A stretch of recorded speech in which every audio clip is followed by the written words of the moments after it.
everybody. Thanks for being here. Welcome back to the channel. I got Mike on the channel right here. We're in the gi. I think we're going to go back to Mike's going to pull guard here, and I'm going to start to try to pass his guard. He does a great job of keeping his legs between us. On Fridays, sometimes they warm up in the gi, and I had to run out to the car to get mine, and then I think I got like one gi round in. So Mike was nice enough to put the gi back on. I didn't get there in time. They were already done with the gi by the time I got back from getting it from the car. Anyway, so as you can see, I'm never trying to make big movements while I'm passing. I'm always trying to maintain a connection, and if ideally, the other person is grabbing me, which is great. They're making a connection for me, and I can kind of feel where that is. Especially the harder they're grabbing or pulling, the more I know they're committed in that kind of direction. So I can use that as part of like the total connection and equation between the two of us. So we call an unreliable grip if the other person is doing something that they could like let go of at any time. It's a grip, but you can't really rely on it. If you're gripping yourself, that's a much more reliable grip. So here we'll take a look at what's happening right here. So Mike was doing a good job of threatening the sweep, but I had my arm in, so making sure to keep my base back so he can't pull me over him. I'm trying to stay in inside position, so you see my hands are still both between his legs, so he's not going to armbar me, or triangle me rather.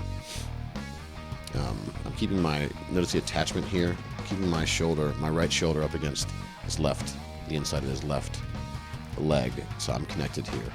So there's not a lot of space that he can do something with this leg to threaten me. And my weight is, again, I'm not pulling I'm just tucking my arm in and attaching my shoulder right here to his leg.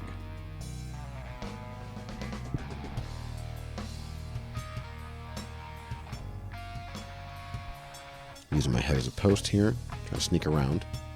And I think we notice we're getting kind of out of frame here in a second, so I'm gonna recenter.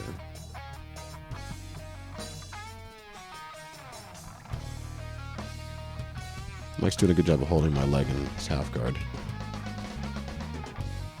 And I think I'm gonna slide us back here. Maybe not.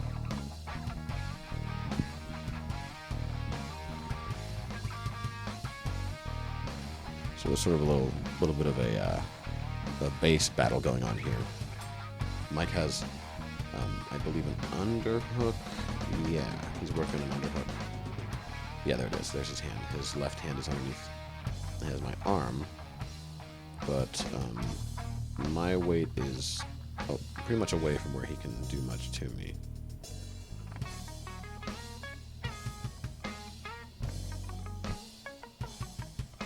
And this might look like sort of if you don't know what you're looking at, it's sort of a boring fight.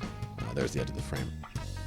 Yeah, we're going to reset here in a second, but there's a lot of back and forth kind of small motions that are happening, and he's making small motions to try to defend himself and escape, and I'm making small motions to keep my balance and also to continue to attack him and to keep him in this controlled position. One of the things I want to think about when I'm rolling with someone Mike's a little bit bigger than me. I'm not sure how much bigger, but he's maybe a hair taller than me and a few pounds heavier, but very athletic and strong. As you can see here, he's not using a lot of the strength. We're both trying to be technical, but being able to control a person who's even a little bit bigger than you is, I think, a really important detail or aspect of what everyone should be trying to do in their jiu-jitsu. So here's a pass. So we recentered, and now you can see the small movements I'm talking about. I'm never trying to break the connection, because once I break the connection, then the other person has a lot of room to move around. So I want to use the connection to keep them controlled, so that they have no choice but to resist what I'm doing, or it's a dilemma. So here we can see I've got let's see, Mike has a grip on my lapel, and now my right hand is already past his bottom leg. So now what I'm going to be doing is waiting to get past this top leg. We'll just try to... So now my weight... this hand is monitoring this top leg. Now it's on this top plane, so now I can put my weight down on this leg, and now that he's on his side, like that.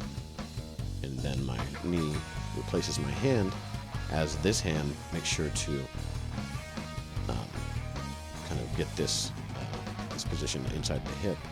And now this knee is over, and I'm already basically over his guard, and we'll just slide on through. There we go.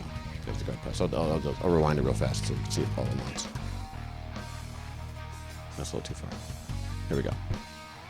There we go. Now we're at side control.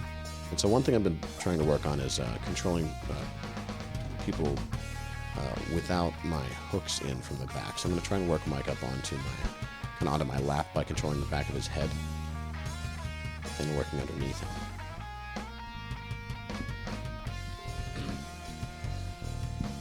The back of the head, where the spine meets the skull, is a really good control point, especially if you can get an underhook like this on the other side. So now what I can do is if I put my hooks in, Mike will be able to maybe spin him around, but now that I don't have my hooks in, I'm just feeling where he's moving, and I'm controlling his shoulders with my lean and my weight, and see, the back of his head is against me, so it's trapped there, and then I still have this underhook on the other side, so it's much easier to control him from going anywhere. I'm just kind of like working him up into a better position for me to start to attack his neck. I mean, I could try to do some gi stuff, but I don't prefer to do that.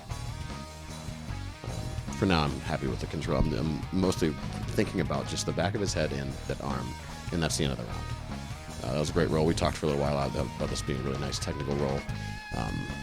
Yeah, shout out to Mike. Thanks to him for being on the channel. Thanks for watching. Do the liking, the subscribing. Check out all the, go to radicaltrivia.com. All the Patreons on there if you want to support the channel. Thanks again, and come down and train.